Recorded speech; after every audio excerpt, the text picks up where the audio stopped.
Hi, boys and girls. Guess what? I had an opportunity to run into school today and get a couple things that I needed to teach on the YouTube channel. And the very first thing that I grabbed when I got into our classroom was Humphrey. Oh, there's Penny. Apparently Penny loves Humphrey too. I grabbed Humphrey and I grabbed our Humphrey book. If you're in my class, we were actually reading this book here, Trouble According to Humphrey, and this is book number 3. We were about halfway through the book, but it's been so long since we read it that I think we're just going to start over. Okay, so we're going to start over. And I'm going to read about a chapter a day. Okay, got Penny sitting here reading with us. We're going to read a chapter a day, and then we can catch up on our story from before when we were in school. So chapter 1 is called Before the Trouble. Welcome to our brand new town. Mrs. Brisbane's voice woke me from my cozy afternoon doze. Was I dreaming when I heard her mention a new town? Had we moved while I was having my afternoon nap? Staying awake is a constant problem for a classroom hamster like me. After all, hamsters are nocturnal, which means we're sleepier in the daytime than at night. I always try hard to keep up with my fellow students in room 26. However, I'd spend the long President's Day weekend at Kirk Chen's house. His whole family is funny like he is. It was hard to get much sleeping done since I was laughing all the time. But with Mrs. Brisbane's announcement, I was suddenly wide awake. I looked around and saw that I was in the same old room 26, in my same old cage, on the table, next to the window. Og the Frog's same old glass house sat next to mine. Around me were the usual tables and the familiar students like Speak Up Saya, Lower Your Voice AJ, and Wait for the Bell Garth. Mrs. Brisbane stood in front of the class as usual. I guess I wasn't the only one who was confused. What new town? Heidi Hooper said. Please raise your hand, Heidi, Mrs. Brisbane said. Since we are studying how communities work, I thought it was time to create our own community of room 26ville. Whew, I was relieved because I love our classroom right where it is, and I wasn't in the mood to move. Boing, said Og in his twangy voice. I guess he was relieved too.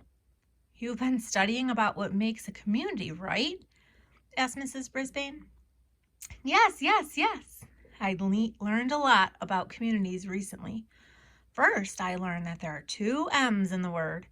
I'm trying to remember that in case it shows up on a spelling test in the future. I'd learned that a community wasn't just a place on a map. It's also made up of the other people who live there. I'm sure Mrs. Brisbane meant to include animals too, but she forgot to mention us. I'd also learned that everyone's job helps the community in some way or another. Police officers and firefighters work to protect us. Some people sell books or clothes or even wonderful pets like me. Some people grow and sell food.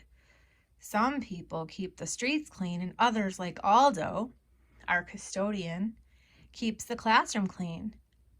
Doctors take care of people when they are sick, and dentists help folks keep their teeth healthy. Then there's the biggest job of all, the teacher. Teachers like Mrs. Brisbane help us learn about things that we wouldn't know otherwise, such as the life cycle of a frog, although I still can't picture Og as a tadpole. That's funny, right? Do you remember when Og would have been born, he would have been a tadpole?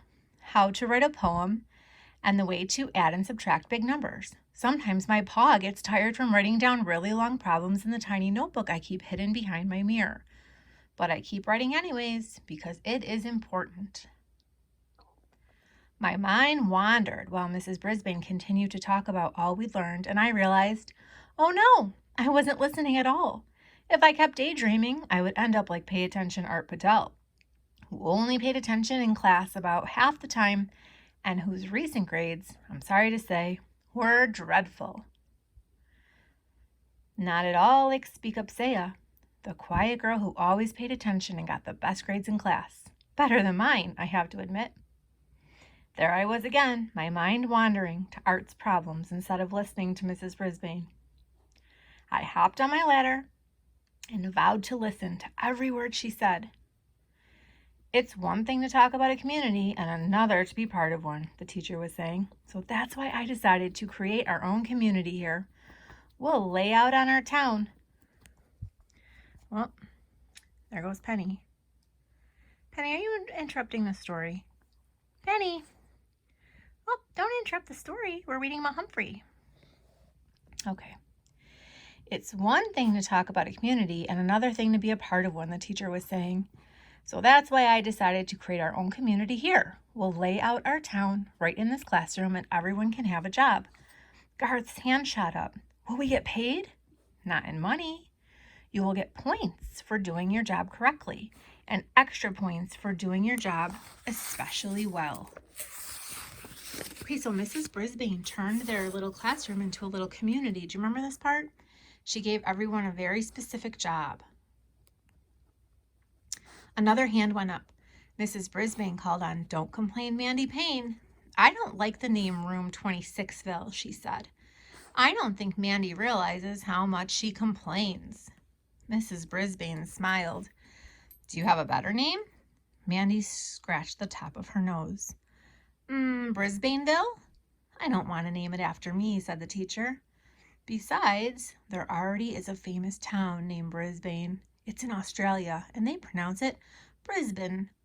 Maybe we should call it Boringville, a low voice muttered. I heard that, Kirk, Mrs. Brisbane said. It was a rude thing to say. Do you really think school is boring? Sorry, I was just making a joke. I believed him because Kirk is such a big joker. He's also a quick thinker. Og looks pretty bored, he said. All heads, including mine, turned to gaze at Og, who sat completely motionless on his rock, staring into space without even blinking. Og is a frog, Mrs. Brisbane said. He always looks that way. I'm never completely sure what Og thinks, but I don't think room 26 is a boring place at all. I decided to squeak up on the subject, so I leaped up and grabbed onto a leafy tree branch our teacher's husband, Mr. Brisbane, put in my cage.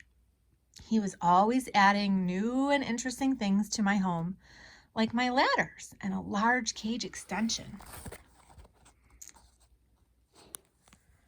Penny, can we continue with the book? Okay. Mrs. Brisbane turned toward me.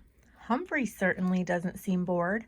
I loudly squeaked, "No, no, no," and jumped to another branch.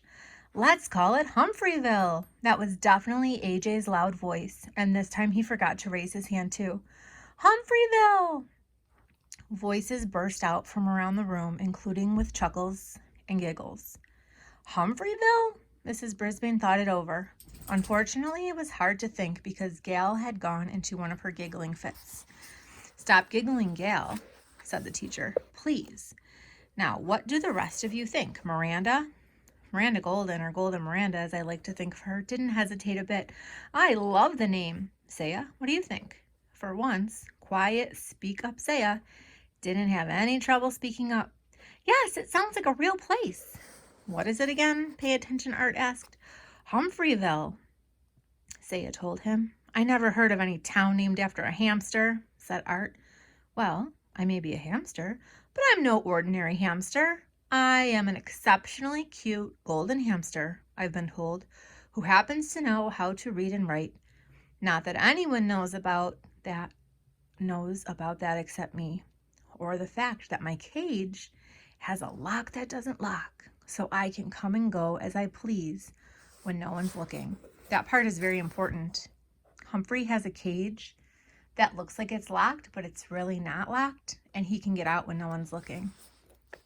That's a really important detail to this chapter book. Humphreyville, Art repeated. Sounds pretty good. I saw lots of heads nodding and heard murmuring around the class and sounded as if people were agreeing. Imagine a whole town named after me. I leaped onto my wheel and began spinning with joy. Why don't we take a vote? Asked Mrs. Brisbane. All those in favor of naming our community Humphreyville, raise your hands. While I was spinning, I could see hands going up. Even Heidi remembered to raise her hand. Every hand was raised except one, Tabitha's. I stopped spinning. Tabitha was the new girl in our class, and I thought she liked me. I'd even helped her make friends with Seth, although she didn't actually know it. I have some squeaky, sneaky ways of making things like that happen. Tabitha, do you have another suggestion for a name? Mrs. Brisbane asked.